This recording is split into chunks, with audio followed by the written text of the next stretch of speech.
श्री रामचरितमानस में एक बार की बड़ी महिमा बताई गई है। जहाँ जहाँ भी एक बार शब्द का उच्चारण हुआ है वहाँ कोई विशेष घटना घटित हुई है।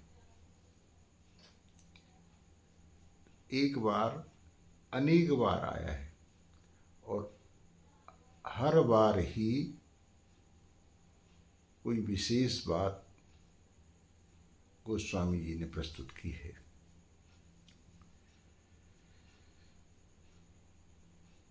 एक बार चुनी कुसुम सुहाए, निज कर भूषण राम बनाए। परमात्मा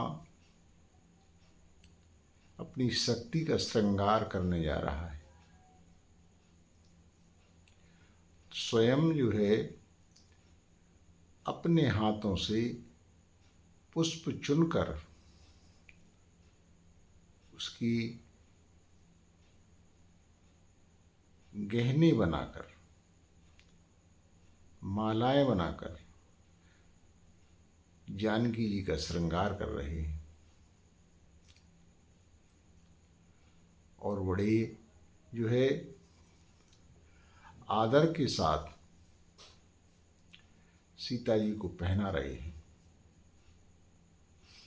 भारतीय संस्कृति में अनादिकाल से ही जो है नारी का सम्मान होता आया है और इस देश में सदैव ही पुरुषों ने नारी का सम्मान किया है। यह परमात्मा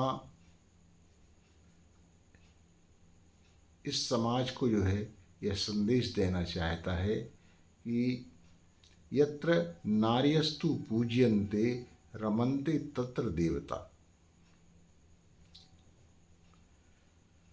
सीतहि पहरा ये प्रभु सादर, बैठे फटिक शिला पर सुंदर। और पत्थर की शिला पर जो है विराजित हो जाते हैं। उसी समय इंद्र का पुत्र जो है जयंत, जो कि इंद्रलोक में नारद जी जाकर के और भगवान की कथा राम जी और राम जी का चरित्र सुनाते थे। तो जयंत मन में विचार करता है कि पृथ्वी के राजा का राजकुमार और इतना अधिक प्रभावशाली है कि जिसकी कथा आकर के नारद मुनि इंद्रलोक में सुनाते हैं। मैं जरा पृथ्वी पे जाकर उसके बल को तो देखूं। तो सुरपति सुत धर बायस वेसा, सठ चाहत रघुपति बल देखा। वह आकर के कौवे का वेश बनाता है और वह राम जी के बल का अनुमान लगाना चाहता है। आकर के उसने सीता जी के चरणों में चोंच का प्रहार करता है।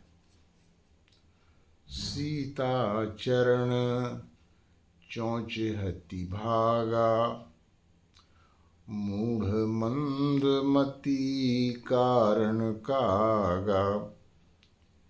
यही तो उसकी मूढ़ता है कि उसने सबसे जो है चालाक पक्षी मूढ़ता का द्योतक है उसका रूप बना करके आता है।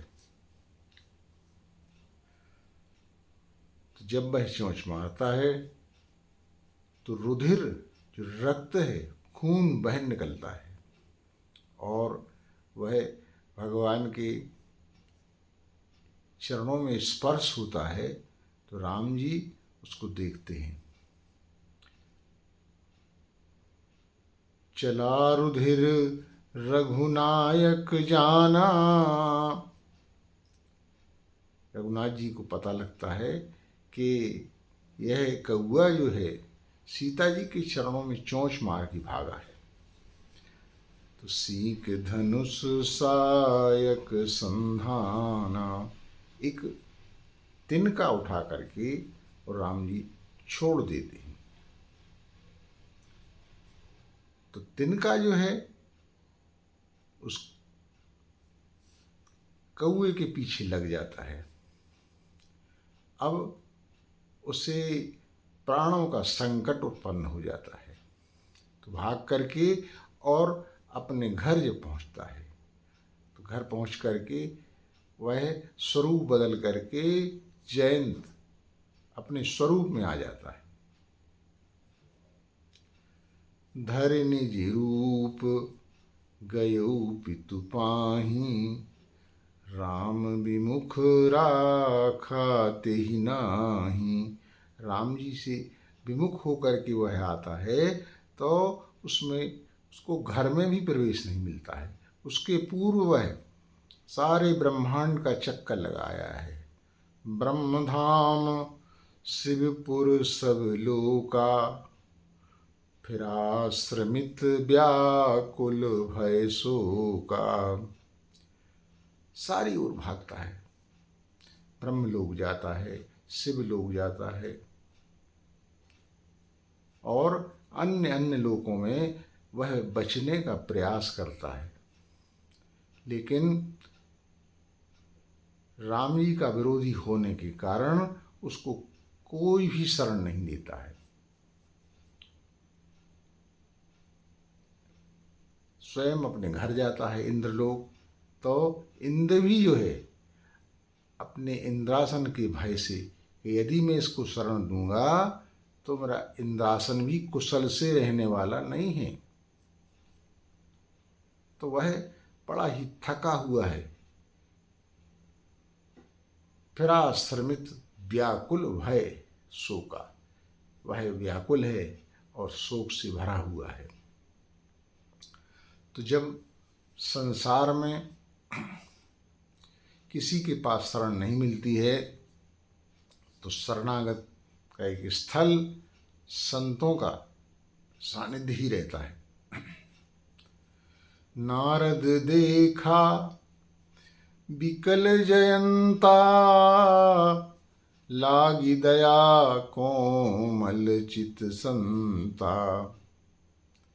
एक संत जो हैं बड़े दयालु होते हैं, वे दूसरों के दुख को देख करके और द्रवित हो जाते हैं। नारद जी का जबकि उससे कोई लेना देना नहीं है, ना उससे कोई स्वार्थ है, केवल संत हैं और संत दूसरों को दुखी देख करके और दुखी हो जाते हैं। तो नारद देखा बिकल जयंता, लागी दया कोमल चित संता। पठवा तुरत राम पहिताही, उसको जो है जहाँ से वह सींक का संधान हुआ था उन्हीं राम जी के पास शरण में भेज देते हैं। और जब राम जी की शरण में आते हैं तो राम जी कहते हैं कि दोष अपराध किसका किया है? जिसका अपराध है यदि वह क्षमा कर दे तो मैं क्षमा कर दूंगा। सीता जी के चरणों में गिर जाता है। जय हिंद। सीता जी अत्यंत दयालु हैं, माँ हैं और उसके लिए क्षमा कर देती हैं। तो राम जी यद्यपि जो है ऐसा घोर अपराध किया है कि उसका वध करना ही उचित है, लेकिन एक नयन कर तजा भवानी। भगवान शंकर जो है पार्वती जी को कथा सुनाते हुए कहते हैं कि राम जी इतने दयालु हैं कि वे एक जो है आँख को फोड़ करके और एक आँख की सुरक्षा दे करके और उसको त्याग देते हैं। अब जयंत के लिए जो है जिस उद्देश्य से, जिस पूर्ति के लिए आया था, वह उसका अनुमान हो जाता है। तो इस कथा से जो है हमें यह शिक्षा मिलती है कि हमें जो है झूठा अभिमान नहीं करना चाहिए और उसकी वास्तविकता को समझने के लिए जो हमें एक सम्मानपूर्वक, आदरपूर्वक जो है मार्ग अनुसरण करना चाहिए।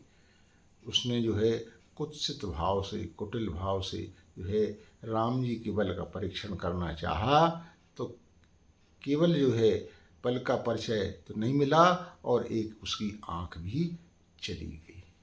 बोलो सियावर रामचंद्र की जय।